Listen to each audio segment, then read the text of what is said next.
Selamat malam, saudara di dalam Kristus. Uh, Senang bisa bertemu lagi. Good Sebelum evening, masuk, brothers and sisters in Christ. It's so good to see all of you again. sebelum masuk ke dalam sesi firman Tuhan, malam ini kita akan mendengarkan kesaksian dari Michelle Clarissa.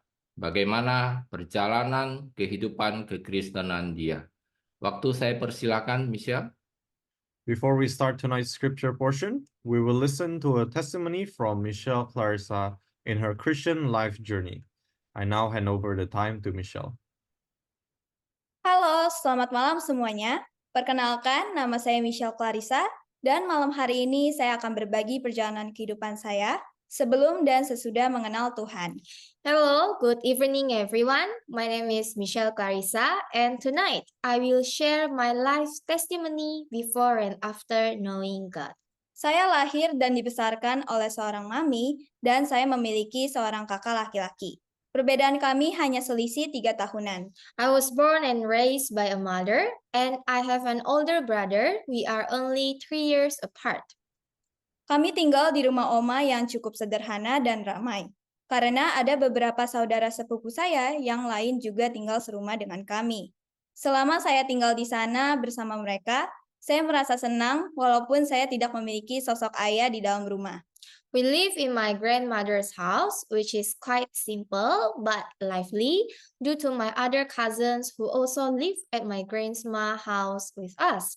As long as I lived there with them, I felt happy even though I didn't have a father figure in the house. Mami saya adalah sosok wanita yang mandiri dan tangguh karena beliau begitu sabar dan tegar dalam membesarkan saya serta mendidik saya dan kakak saya seorang diri. My mother is an independent woman and tough woman because she is very patient and strong in raising and educating my brother and me alone. Dia selalu pergi kerja dari pagi hingga sore, bahkan terkadang lembur hingga malam hari. Dulu saya sering menghabiskan waktu dengan mami dan kakak saya di rumah, terutama saat waktu libur, untuk menghabiskan waktu bersama, dan di hari Minggu kami pergi beribadah bersama. Dan sesekali saya juga suka membantu mami memasak, karena terlihat begitu menyenangkan saat menyiapkan bahan-bahan dan proses memasaknya yang menarik perhatian saya. My mother always worked from morning and sometimes till late evening. I used to spend time with my mother and brother at home, especially during holidays.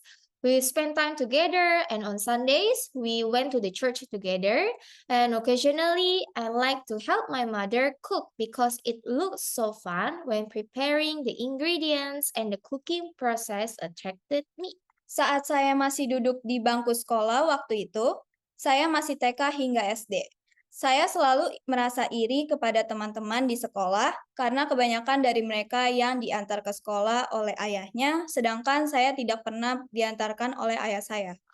When I was still in kindergarten to elementary school, I always felt jealous of my friends at school because most of them were sent off to school by their fathers, while my father never sent me to school. Namun, saya memiliki seorang opa yang sangat baik. Beliau selalu mengantar dan menjemput saya ke sekolah. However, I had a very good grandfather who always sent me and picked me up from school. Saya merasa senang sekali karena ada orang yang mengantar saya ke sekolah selain mami saya. I felt very happy because there was someone to send me to school besides my mother. Suatu hari saya mendapatkan masalah saat saya masih duduk di kelas 2 SD. Saya di kelas sebangku dengan teman laki-laki dan dia adalah anak yang nakal karena suka mengobrol dengan teman saat masih pelajaran dan suka memukul teman. One day, I had a problem when I was in the second grade of elementary school. I was sitting in with a guy friend who was naughty because he liked to chat with other friends during lessons and liked to hit his friends. Waktu itu saya hanya diam mendengarkan guru yang sedang menerangkan pelajaran. Namun, dia selalu isengin saya dan membuli saya sehingga saya menangis. Lalu keesokan harinya, ketika saya diantar oleh opa saya, dan saya akhirnya cerita tentang teman semeja saya ini. Lalu beliau marah dan bertanya, "Siapa yang gangguin kamu? Yang mana orangnya?" At that time, I just listened quietly to the teacher explaining the lesson, but he always made fun of me and bullied me until I cried. Then the next day, when my grandfather sent me to school, I finally told him about that naughty friend. He got angry and asked, "Who is bothering you? Which one?" Lalu saya menunjuk teman semeja saya itu. Dengan singkat, opa saya memarahi teman saya untuk tidak mengganggu dan juga meminta kepada wali kelas saya untuk menukar teman semeja saya dengan murid perempuan saja. Saat opa membela saya merasa senang sekali karena saya merasa seperti memiliki sosok seorang ayah yang selalu siap sedia menjaga saya. Then I pointed to that friend. My grandfather briefly scolded him so he will not disturb me, and my grandfather also asked my homeroom teacher to swap my seats with female students only. When my grandfather defended me, I felt very happy because I felt like I had a father figure who was always ready to look after and protect me. Hingga suatu hari opa saya sudah semakin tua dan tidak bisa lagi mengantar saya ke sekolah. Saat itu saya sudah SMP. Terkadang saya berangkat ke sekolah dengan jalan kaki, tetapi sesekali kakak saya mengantar saya ke sekolah dan menjemput saya pulang ke rumah. Days go by until my grandfather was getting old and could not longer send me to school. At that time, I was already in middle school. Sometimes I went to school by foot, but sometimes my older brother sent me and picked me up at school. Saat saya masih kelas 2 SMK akhir, mami saya mulai terbuka dan menjelaskan tentang kebenaran mengapa mami dengan ayah saya berpisah di saat usia saya masih balita. Dan akhirnya, saya jadi mengerti mengapa mereka berpisah. When I was in the final second grade of my high school, my mother started to open up and explain the truth about why my mother and my biological father separated, and I understood why. Perasaan saya campur aduk ketika mendengar cerita mami saya yang diperlakukan tidak baik oleh ayah saya sendiri. Saya merasa sangat sedih, marah, takut, serta kecewa karena saya betul-betul tidak menyangka atas kejadian tersebut. I had mixed feelings when I heard the story of my mother being treated badly by my biological father. I felt very sad, angry, afraid, and disappointed because I really didn't expect this incident would happen to my mom. Karena hal ini, saya sempat berpikir sepertinya tidak apa-apa jika saya tidak memiliki seorang ayah. Dan saya akan terus menyayangi mami saya. Because of what had happened to my mom, I thought it would be okay for me not having a father in my life and decided to love my mom better. Semenjak mendengar cerita itu, saya merasa biasa saja saat bertemu dengan ayah saya.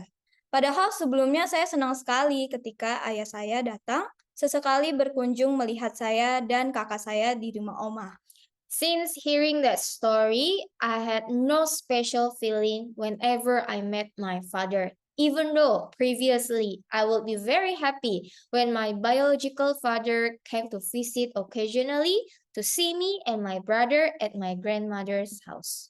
Saya sebenarnya tahu bahwa mami saya sudah beberapa tahun sedang dekat dengan seorang pria yang saya pikir akan menjadi suami baru mami saya.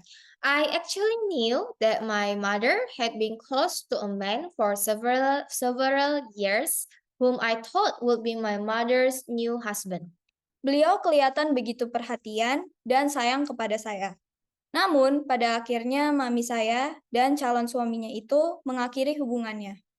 Dikarenakan calon suaminya tidak lebih baik daripada ayah saya. He seemed to care and love me.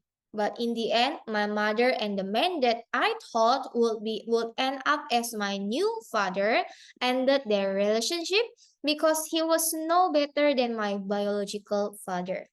Semenjak saat itu, saya jadi memiliki keinginan untuk tidak mengulangi kesalahan mami saya dalam memilih-milih pasangan hidup. Saya ingin memiliki pasangan hidup yang baik dan yang sungguh-sungguh sayang sama Tuhan. Karena saya yakin pasangan yang sayang sama Tuhan akan juga sungguh-sungguh sayang pada saya. Since then, I have had the desire not to repeat my mother's mistakes in choosing a life partner. I want to have a good partner who genuinely loves God, because I am sure that a partner who loves God will also truly love me. Tidak beberapa lama dari mengakhiri hubungannya, mami saya dikenalkan dengan seorang pria yang takut akan Tuhan, bertanggung jawab, dan siap untuk menjalin hubungan yang lebih serius. Not long after their relationship ended, my mother was introduced to a man who fears God, who is responsible, and ready to have a serious relationship with my mom. Mami saya memberitahukan saya hal ini. Saya hanya mengatakan kepada mami saya, kalau memang beliau orang yang setia, baik, tidak kasar, serta cocok dengan mami, ya udah nggak apa-apa, karena saya hanya ingin yang terbaik untuk mami saya.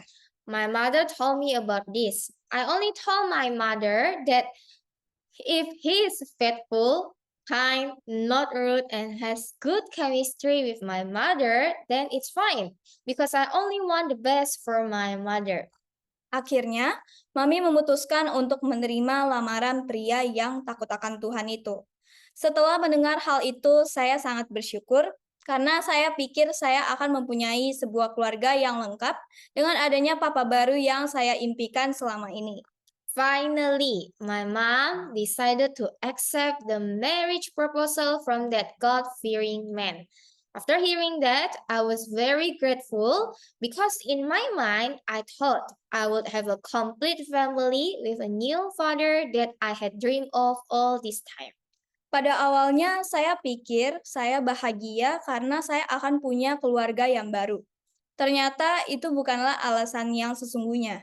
Alasan utama saya bahagia karena saya akhirnya bisa mendapatkan apa yang saya inginkan, terutama kasih sayang seorang ayah. At first, I thought I was happy for my mom's remarriage because I would have a new complete family. Yet, it turned out that it wasn't the real reason for my main happiness. The real reason for my happiness is that I could get what I wanted, especially a father's love. Beberapa bulan kemudian, mereka menikah dan saya tinggal bersama mami saya serta keluarga Dedi. Awalnya selama saya tinggal di sana, saya merasa senang karena saya memiliki keluarga yang baru. Namun, seiring dengan berjalannya waktu, saya sedih karena saya adalah anak perempuan sendiri.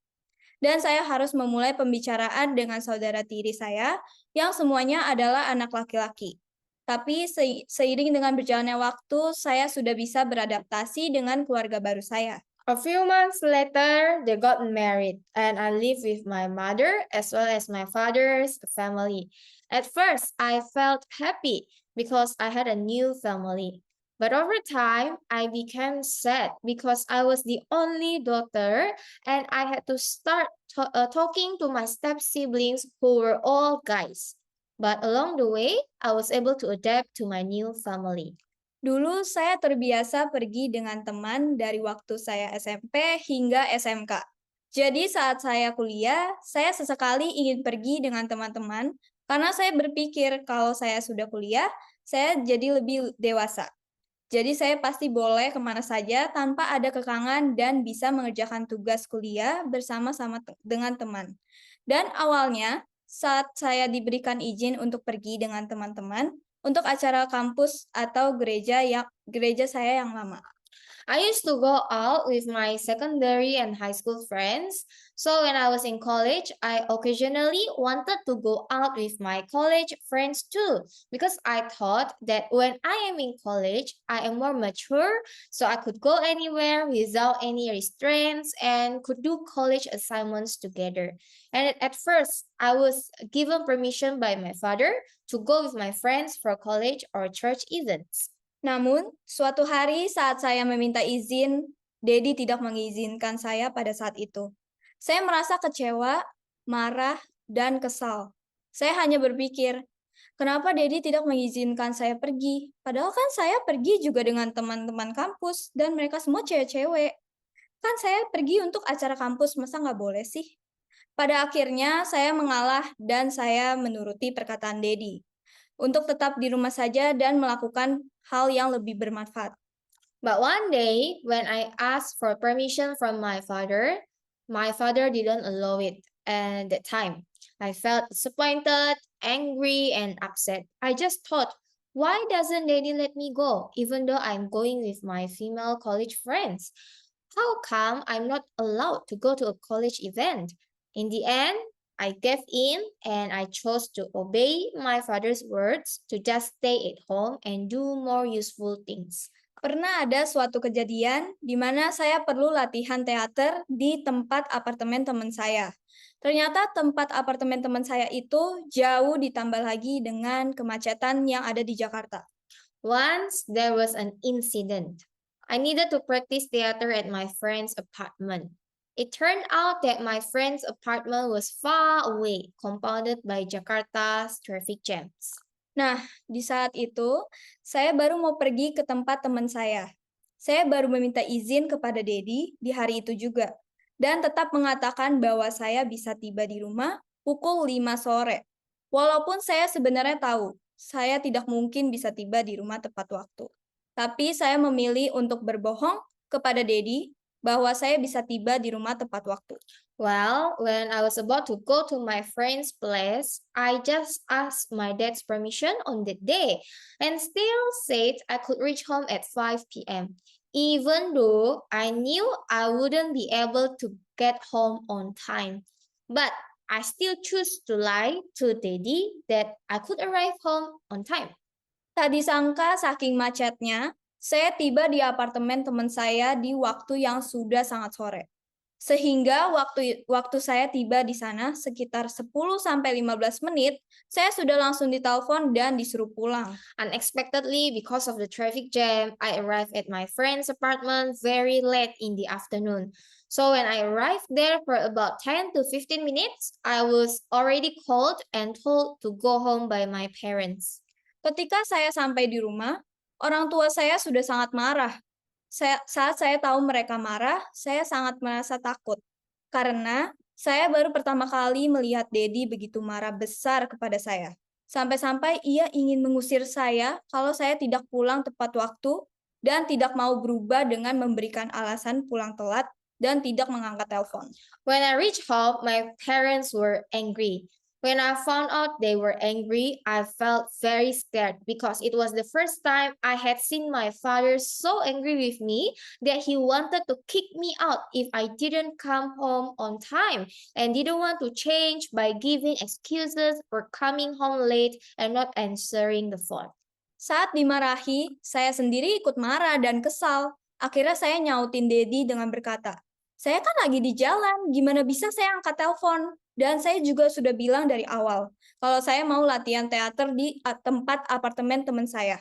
Saya saat mengatakan hal itu, saya sambil menangis karena saya sakit hati dengan apa yang Dedi katakan kepada saya.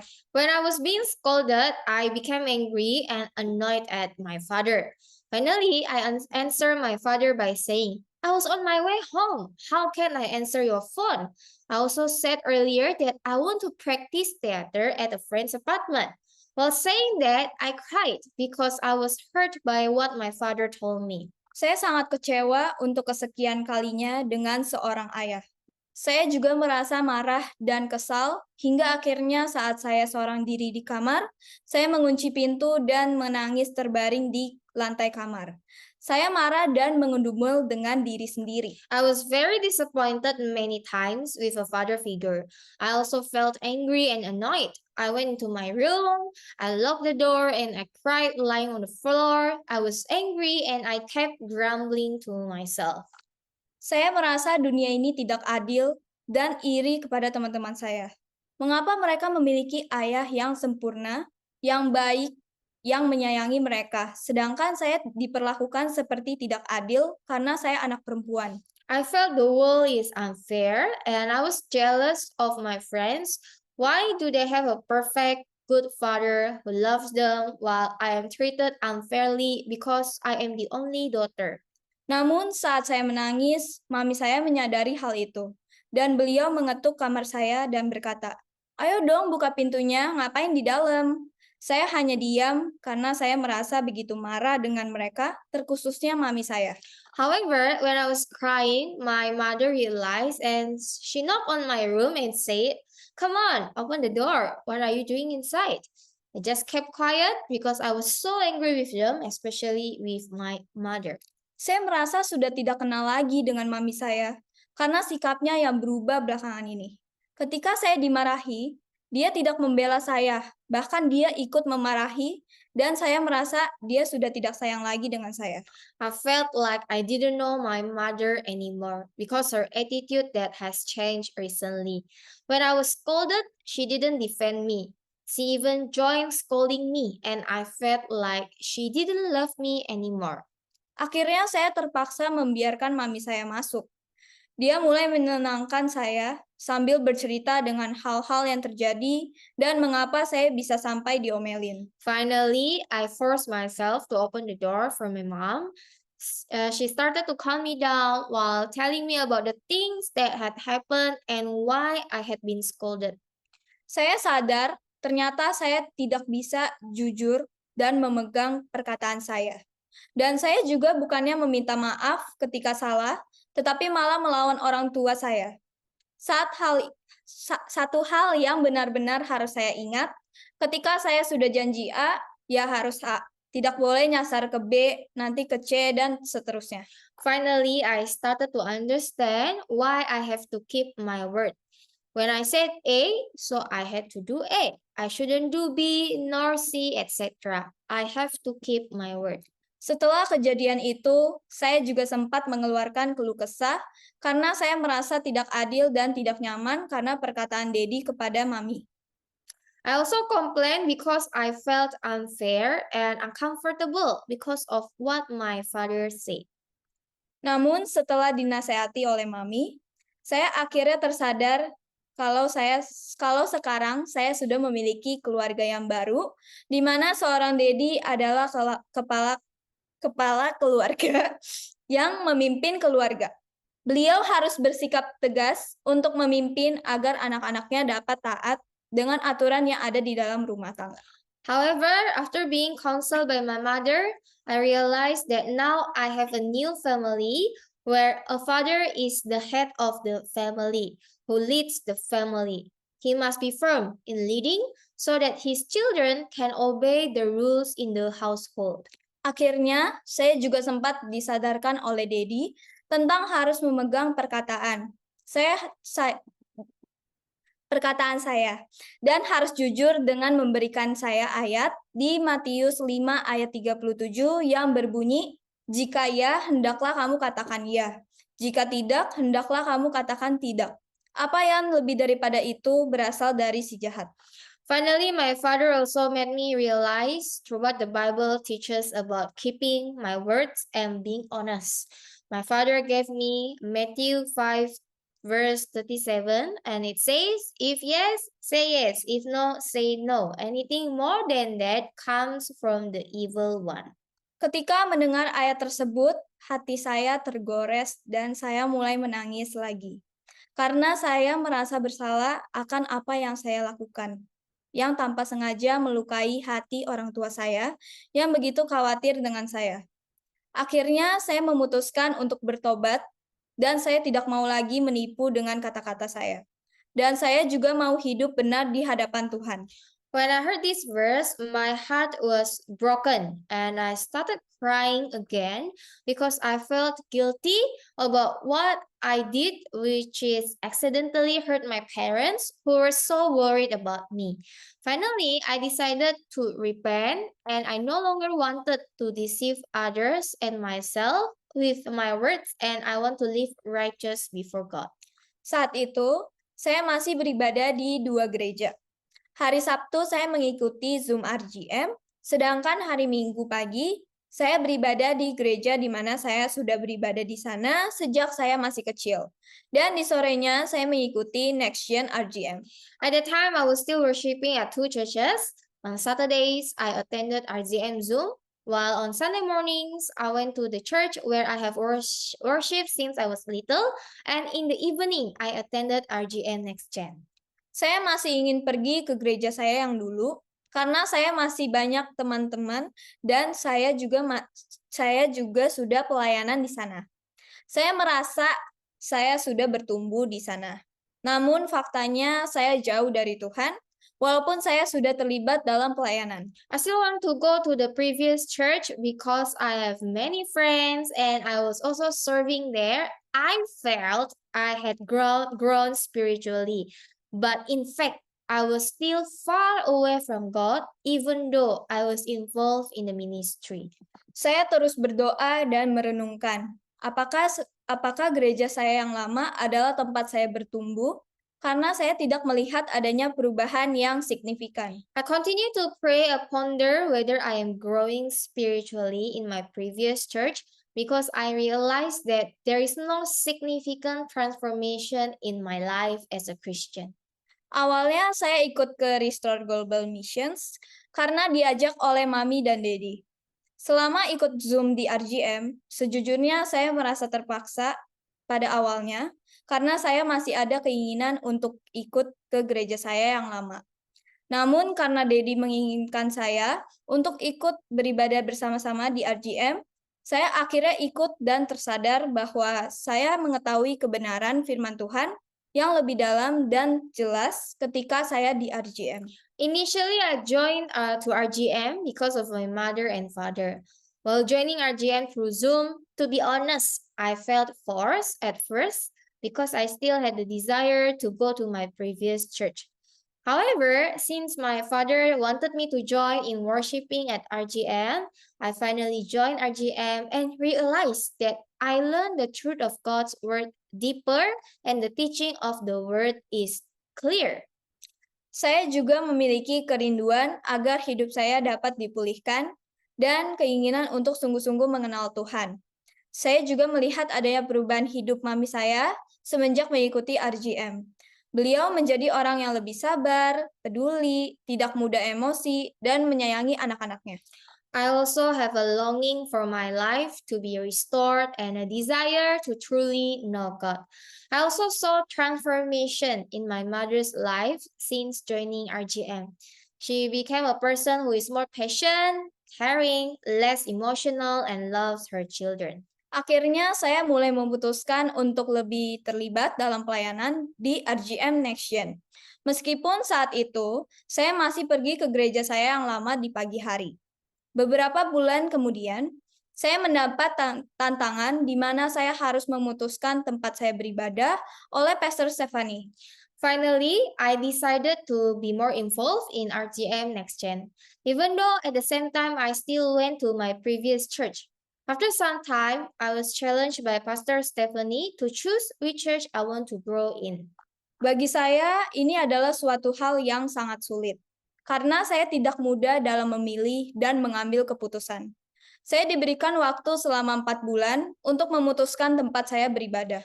For me, this is a difficult thing to decide because I was indecisive. I have been given 4 months to decide which church I want to stay. Selama itu, saya selalu berdoa dan merenungkan. Saya akhirnya memutuskan untuk beribadah di Restore Global Missions dan sungguh-sungguh dalam melayani Tuhan karena saya ingin bertumbuh dengan baik sebagai seorang Kristen yang dewasa dan menjadi pelaku firman. During that time, I kept praying and reflecting, and finally, I decided to stay at RGM as my church, and I want to learn how to serve God seriously because I desire to grow spiritually as a Christian and be a doer of the word. Saat saya bergereja di RGM, tentunya ada tantangan yang harus saya hadapi, mulai dari belajar hidup kudus, menolak kedagingan, tidak berbuat dosa, dan lain sebagainya. I faced many challenges when I attended RGM Church, from learning how to be holy, deny my fleshly desires, and not indulge in my sins anymore, and many more. Tantangan ini juga ada saat saya berada di lingkungan perkuliahan, yang dimana saya harus memilih-milih teman dalam bergaul dan bersosialisasi. Saya harus memfilter semua hal mulai dari gaya hidup saya, cara berpakaian, omongan, dan lain-lain. The challenge felt even more real when I am in a college environment, where I have to learn how to choose friends, how to position myself when I am interacting and socializing.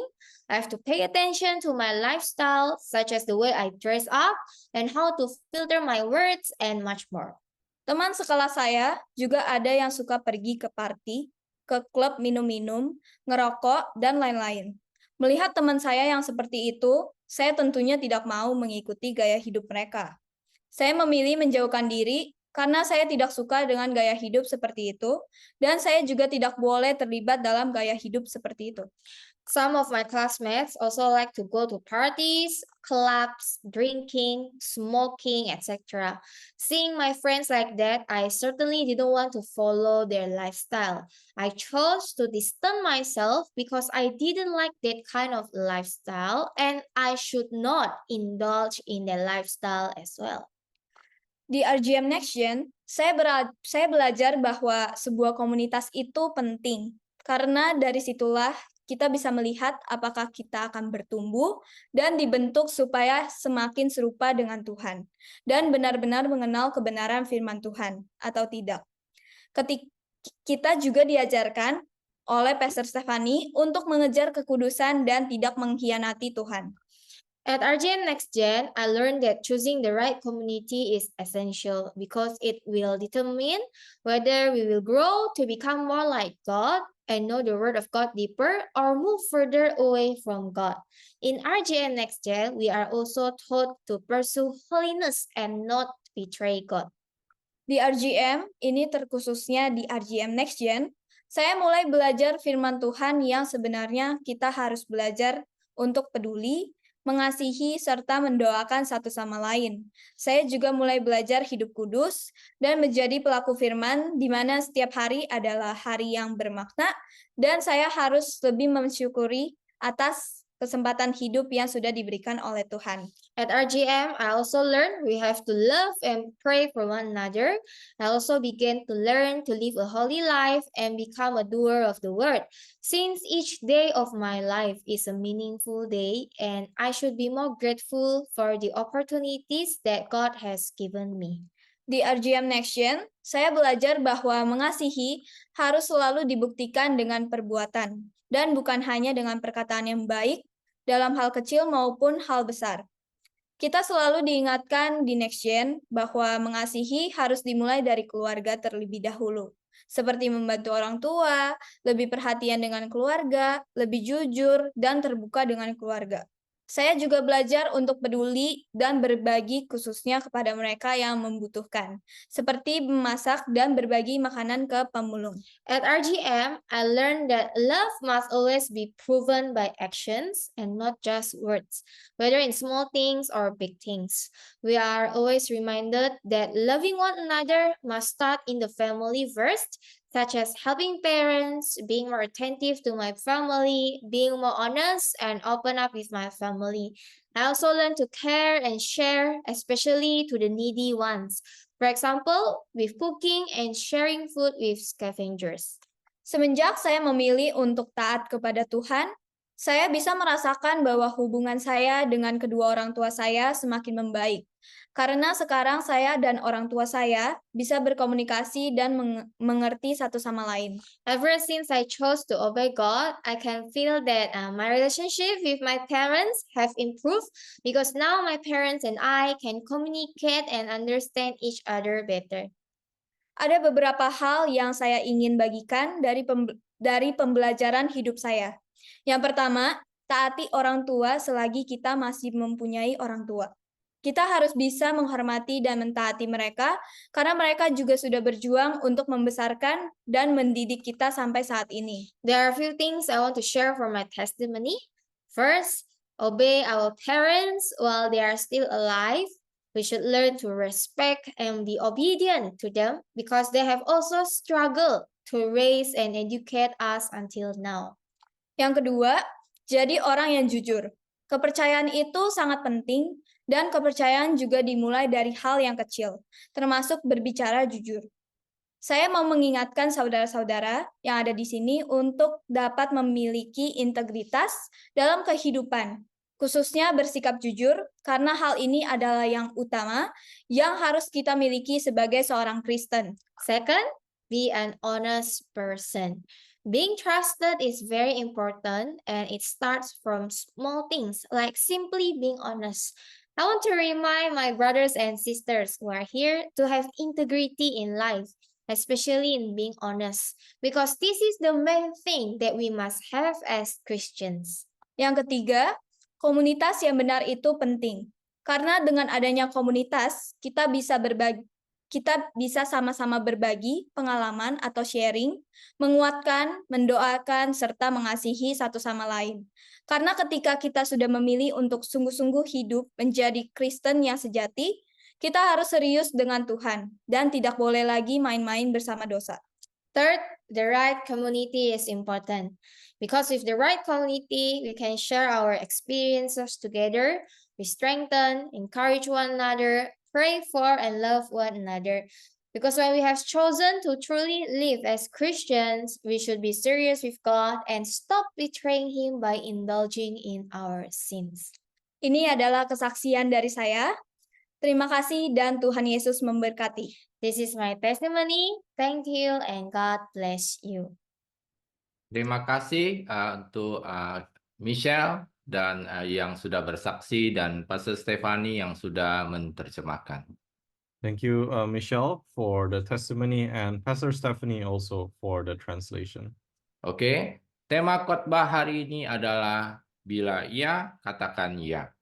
Kelihatannya simple, tapi banyak orang yang menyebut dirinya Kristen tidak melakukannya. Mereka sering berbohong untuk mendapatkan apa yang mereka inginkan, atau berbohong untuk membela dirinya sendiri, atau berbohong untuk mendapatkan keuntungan pribadi. The theme of today's sermon is Let Your Yes Mean Yes. It sounds simple, but many who call themselves Christians don't apply it. Many often lie to get what they want, or lie to defend themselves, or lie for personal gain. Malam hari ini kita akan lihat apa yang firman Tuhan katakan. Mari kita buka firman Tuhan di Matius 5 ayat 37. Firman Tuhan berkata, jika ya, hendaklah kamu katakan ya. Jika tidak, hendaklah kamu katakan tidak. Apa yang lebih daripada itu berasal dari si jahat. Tonight, we will see what the Word of God says. Let us look at Matthew 5, verse 37. If yes, then you should say yes. If no, then you should say no. Anything more than that comes from the evil one. Firman ini menjelaskan apapun yang kita katakan untuk selalu berkata jujur. Seringkali kita menganggap sepele sesuatu hal dan kita membiasakan diri untuk berbohong untuk menutupi kesalahan kita. Sama seperti kesaksian yang barusan kita dengar dari Michelle, bagaimana dia menutupi kesalahannya dengan cara berbohong. Padahal dia tidak menyadari lama-kelamaan kebiasaan berbohong akan menjadi karakternya dia. Karena seseorang memulai dengan kebohongan yang kecil, akan menutupi kebohongan tersebut dengan kebohongan yang lain. The Word of God explains that whatever we say, we must always tell the truth. Often we take things for granted and we become used to lying habitually to cover up our mistakes. Just like the testimony we just heard from Michelle, how she covered up her mistakes by lying, even though she doesn't realize that over time, this deceitful nature will become a part of her character, because a small lie will have to be covered up by another lie. Contoh, misalnya dalam pekerjaan, saya sebagai seorang pengusaha, saya itu berjanji sama customer, saya akan kirim barang jam 9 pagi. Terus, customer telepon saya jam 10 menanyakan apakah barangnya sudah dikirim. Kenyataannya barang masih di packing dan belum selesai. Tapi karena saya takut dimarahi, karena saya nggak tepat janji, saya mulai berbohong dan mengatakan, oh kalau mobil sudah kirim barang jam 9. Tapi terus jam 11, customernya telepon lagi dan menanyakan, sudah sampai di mana mobil yang kirim barangnya?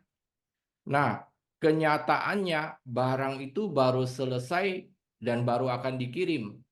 Tetapi karena di awal saya sudah berbohong kalau mobil sudah berangkat, maka mau nggak mau saya akan berbohong lagi untuk menutupi kebohongan yang pertama dengan mengatakan, "Oh, mungkin sebentar lagi mobilnya sampai di sana."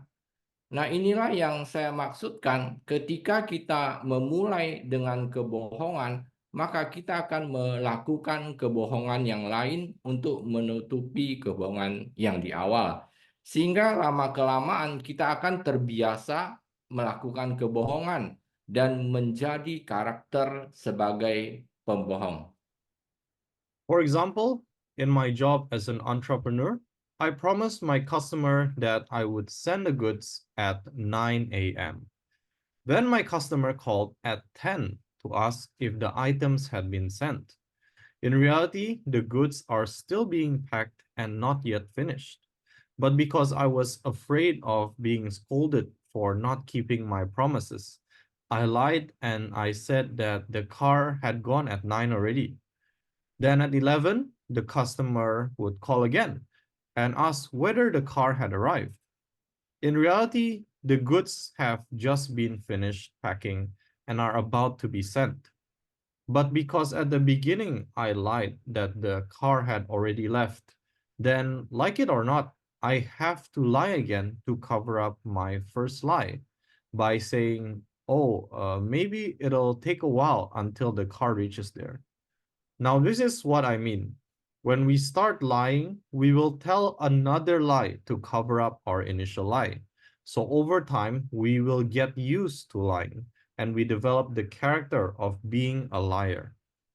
Padahal kita tahu firman Tuhan mengatakan di Wahyu 21 ayat 8. Tetapi orang-orang penakut, orang-orang yang tidak percaya, orang-orang keji, orang-orang pembunuh, orang-orang sundal, tukang-tukang sihir, penyembah-penyembah berhala, dan semua pendusta, mereka akan mendapat bagian mereka di dalam lautan api yang bernyala-nyala oleh api dan belerang. Inilah kematian yang kedua. Even though we know God's word says in Revelation 21 verse 8, but as for the cowardly, the faithless, the detestable, as for the murderers, the sexually immoral, sorcerers, idolaters, and all liars, their portion will be in the lake that burns with fire and sulfur, which is the second death. Firman Tuhan jelas-jelas mengatakan seorang pembohong akan mendapat bagian di dalam lautan api. Yang kita tahu itu adalah neraka. Tetapi kenyataannya begitu banyak Kristen yang membiasakan hidup dalam kebohongan. Sama seperti kesaksian Michelle tadi yang memulai kebiasaan untuk berbohong karena takut dan untuk mendapatkan apa yang ia mau. Dan saya sebagai orang tua harus mengingatkan dan mengoreksi apa yang tidak benar. Karena kalau tidak, maka akan menjadi kebiasaan dan menjadi karakter pembohong. God's word clearly says that a liar will receive his portion in the lake of fire that we know is hell. But in reality, so many Christians are accustomed to living in lies. Just like Michelle's testimony, she started the habit of lying because she was afraid and she wanted to get what she wanted. And I, as a parent, have to remind and correct what is not right. Because if not, it will become a habit and she will have the character of a liar. Tetapi saya sebagai bapak dan pemimpin dalam keluarga, saya sendiri pun harus membiasakan untuk berkata jujur. Karena sebagai pemimpin adalah menjadi contoh atau teladan bagi setiap anggota keluarga saya. Kalau tidak, anak-anak dan istri akan melihat saya sebagai pribadi yang munafik. Kita itu tidak bisa menyuruh anak kita untuk tidak berbohong, sedangkan kita sendiri berbohong. Lama-lama anak kita akan muak dengan kekristenan, apalagi kalau kita sebagai pemimpin di dalam gereja. But as a father and leader in my own family, I also have to habitually tell the truth. Because as a leader, I am an example for each member of my family. Otherwise, my children and wife will see me as a hypocrite. We cannot tell our children not to lie while we ourselves are liars. After a long time, our children will get fed up with Christianity, especially if we are leaders in the church. Ada lagi ayat firman Tuhan di mana Yesus menegur dengan keras bagi mereka yang suka berdusta atau berbohong. Kita bisa lihat di Yohanes 8 ayat 44 berkata, "Kamu berasal dari bapakmu si iblis, dan kamu berkeinginan untuk melakukan keinginan yang merupakan ciri khas bapakmu. Dia adalah seorang pembunuh sejak awal dan tidak berdiri di dalam kebenaran, karena tidak ada kebenaran di dalam dia. Ketika dia berbohong, dia mengatakan apa yang wajar baginya, karena dia adalah pembohong dan bapa kebohongan dan setengah kebenaran." There is another verse in God's word where Jesus strongly rebukes those who like to lie. We see in John 8, verse 44, it says, "You are of your father the devil, and it is your will to practice the desires which are characteristic of your father. He was a murderer from the beginning and does not stand in the truth because there is no truth in him. When he lies, he speaks what is natural to him, for he is a liar and the father of lies and half-truths." Mungkin banyak Kristen yang mereka merasa mereka itu anak Allah, sekalipun mereka hidup dalam kebohongan. Tetapi firman ini dengan jelas dan tegas Yesus mengatakan bahwa mereka itu anak iblis, bukan anak Tuhan, karena mereka terus hidup sebagai pendusta atau pembohong. Karena berbohong adalah ciri khas iblis. Mengerikan ya, saudara-saudara.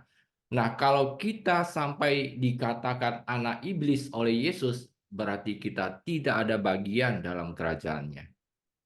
Maybe many Christians feel that they are children of God, the Father, even though they live in lies. But in this word, Jesus clearly and firmly states that they are children of the devil, not children of God, if they continue to live as liars. Because lying is the character of the devil. Isn't this scary, brothers and sisters? If Jesus calls us children of the devil, it means that we have no part in his kingdom. Kita bisa melihat begitu banyak orang yang menamakan dirinya Kristen menganggap bohong itu sesuatu yang sepele. Padahal berbohong adalah melanggar firman Tuhan dan itu adalah dosa. Seperti firman Tuhan di 1 Yohanes 3 ayat 8 mengatakan, orang-orang yang melakukan dosa artinya memisahkan dirinya dari Tuhan dan menyinggung dia dengan tindakan ketidaktaatan, ketidakpedulian, dan atau pemberontakan berasal dari iblis dan mengambil karakter batin dan nilai-nilai moral darinya, bukan dari Tuhan. Karena iblis telah berdosa dan melanggar hukum Allah sejak awal. Anak Allah muncul untuk tujuan ini, untuk menghancurkan pekerjaan iblis.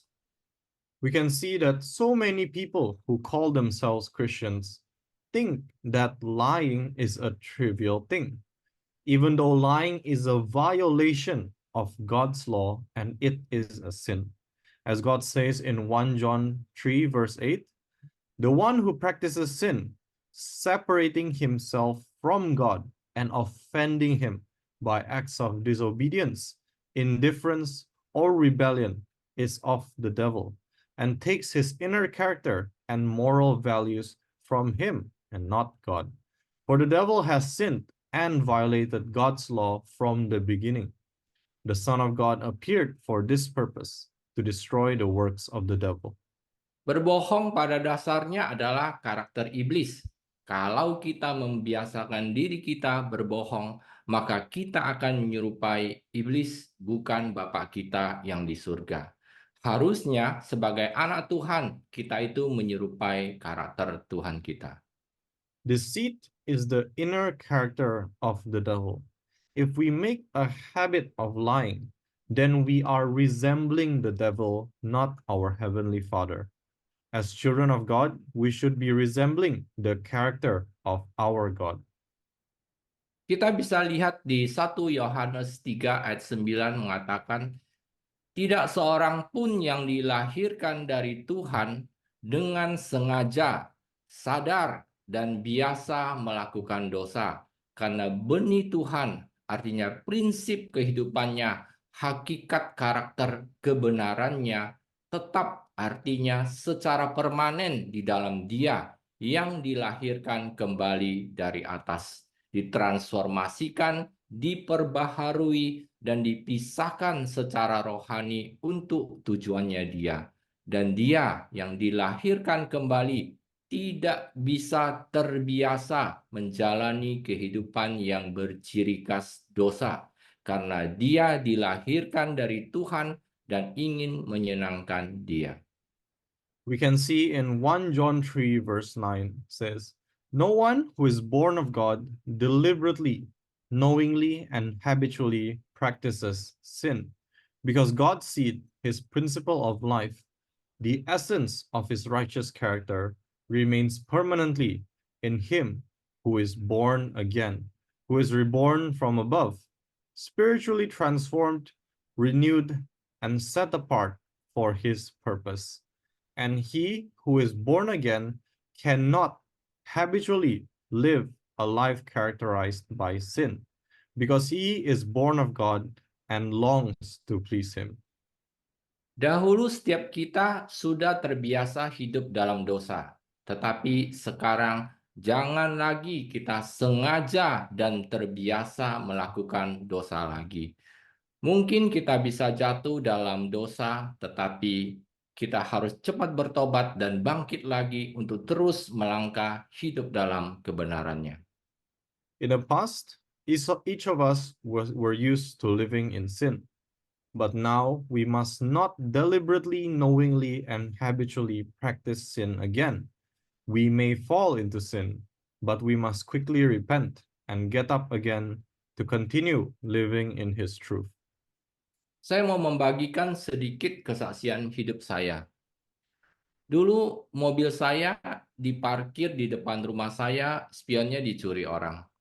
Karena mobilnya saya asuransikan, maka saya klaimlah ke pihak asuransi. Nah, setelah pihak asuransi datang mengecek, terus saya jelasin ke orangnya kalau spion saya itu dicuri. Terus orang yang survei mengatakan kalau spion dicuri harus lapor polisi dan meminta surat keterangan polisi. I want to share a little testimony from my life. Previously, my car, which was parked in front of my house, had its rear view mirror stolen. Because I insured the car, I claimed it from the insurance company. After the insurance company came to check, I explained to the person that my mirror had been stolen. Then the survey person said that if the mirror was stolen, then I had to report it to the police and ask for a statement from the police. Langsung di pikiran saya, wah bakalan ribet nih, mesti ke kantor polisi lagi. Terus saya bilang ke orang yang survei, udah bikin aja keterangan kalau mobilnya ditabrak orang. Nah, saya mulai berbohong tuh. Terus saya katakan, udah tolong bikin aja kejadiannya di mana tertabraknya dan kapan kejadiannya. Terus setelah selesai, difotolah kondisi mobil saya dan pulanglah orang yang survei. Immediately, I thought, wow, it's going to be complicated if I have to go to the police station again. Then I said to the person doing the survey, just make up a statement that someone hit my car. Now here I was starting to lie. And I said, please just make up an incident where my car was hit here and a time when it happened.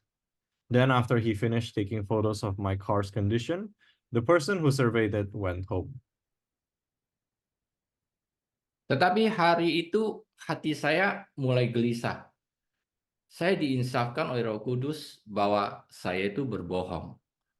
Tidak sampai di situ aja loh. Keesokan harinya, orang yang survei WA saya dan mengatakan kalau atasannya minta surat kepolisian kronologi kejadian kecelakaannya. Wah, di pikiran saya, wah kalau saya mesti bohong lagi nih ke kantor polisi kalau mobil saya itu ditabrak. Saya jadi semakin gelisah.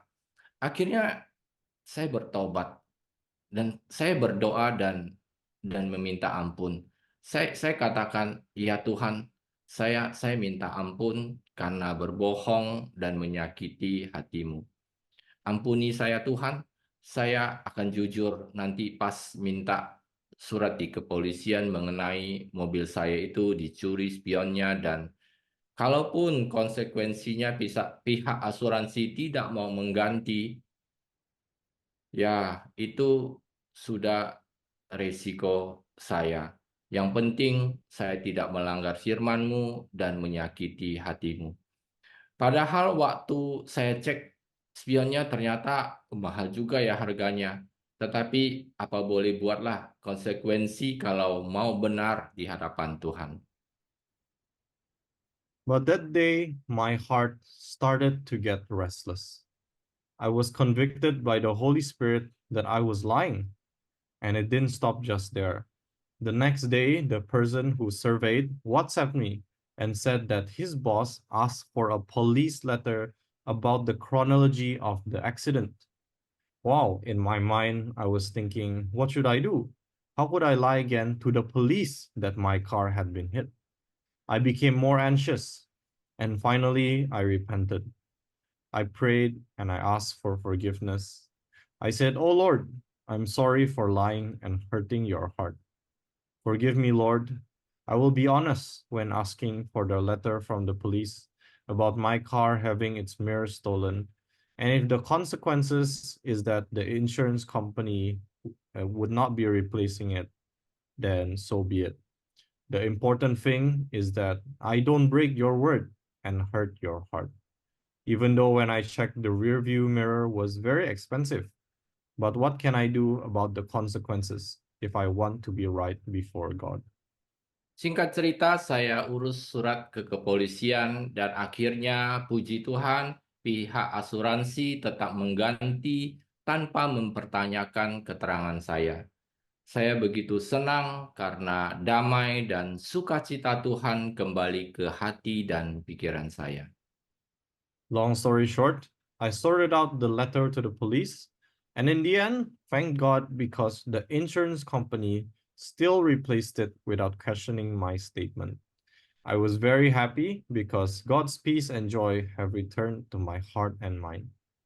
Ya, banyak firman Tuhan yang mengingatkan kita supaya jangan berbohong. Seperti di Perjanjian Lama di Kitab Imamat 19 ayat 11 mengatakan, jangan mencuri atau berbuat curang atau berbohong satu sama lain. Yes, there are many words of God that remind us not to lie. As in the Old Testament, in Leviticus 19, verse 11 says, You shall not steal, nor deal deceptively, nor lie to one another. Juga di kitab Amsal 19 ayat 9 mengatakan, seorang saksi dusta tidak akan luput dari hukuman, dan siapa yang mengucapkan kebohongan akan binasa. Also in the book of Proverbs 19, verse 9 says, A false witness will not go unpunished, and he who breathes lies will perish. Ini adalah janji Tuhan dan Tuhan pasti akan melakukannya. Orang yang hidup sebagai pembohong akan mengalami kebinasaan, yaitu kematian kekal. Biarlah kita di sini semakin sadar dan mengerti akan kebenaran firman ini. This is God's promise, and God will keep his word. Whoever lives as liars will experience destruction, that is eternal death. Let us be more aware and understand the truth of this word. Firman Tuhan di Efesus 4 ayat 25 mengatakan, karena itu buanglah dusta dan berkatalah benar seorang kepada yang lain, karena kita adalah sesama anggota. God's word in Ephesians 4 verse 25 also say, Therefore put away lies and speak the truth to one another, for we are fellow members. Kita sebagai anggota tubuh Kristus hendaklah selalu berkata benar, membuang segala dusta atau kebohongan yang dulu sering kita lakukan. Tuhan meminta kita membuang semua kebohongan. Sesuatu yang dibuang artinya tidak ada lagi pada kita. We, as members of the body of Christ, should always speak the truth, discarding all the lies or untruths that we used to do. God asks us to throw away all lies. Something that is thrown away means it no longer exists with us. Dalam firman Tuhan di Kolose 3 ayat 9 sampai 10 juga menjelaskan, janganlah kamu saling berdusta, karena kamu telah menanggalkan manusia lama dengan segala kejahatannya dan mengenakan manusia rohani baru yang terus-menerus dibaharui dalam pengetahuan yang benar menurut gambar Dia yang menciptakan manusia baru. And the word of God in Colossians 3, verse 9 to 10 explain, do not lie to one another, for you have stripped off the old self with its evil practices and have put on the new spiritual self, who is being continually renewed in true knowledge in the image of him who created the new self. Ya, begitu banyak firman Tuhan yang sudah kita dengar malam ini. Biarlah setiap kita semakin disadarkan dan semakin mengerti dan dimerdekakan oleh firman-Nya. Yes, there are so many words of God that we have heard tonight. Let each of us become more aware and be understanding and liberated by his word. Saya mau tutup dengan firman Tuhan di Yohanes 31 sampai 32. Firman Tuhan mengatakan, jadi Yesus berkata kepada orang-orang Yahudi yang percaya kepadanya, jika kamu tinggal di dalam firman-Ku, artinya terus-menerus mentaati ajaran-ajaranku dan hidup sesuai dengan ajaran-ajaranku, maka kamu benar-benar adalah murid-Ku dan kamu akan mengetahui kebenaran mengenai keselamatan, dan kebenaran itu akan memerdekakan kamu dari hukuman dosa. I want to close with a passage from scripture in John 8, verse 31 to 32. So Jesus was saying to the Jews who had believed him, if you abide in my word, continually obeying my teachings and living in accordance with them, then you are truly my disciples, and you will know the truth regarding salvation, and the truth will set you free from the penalty of sin.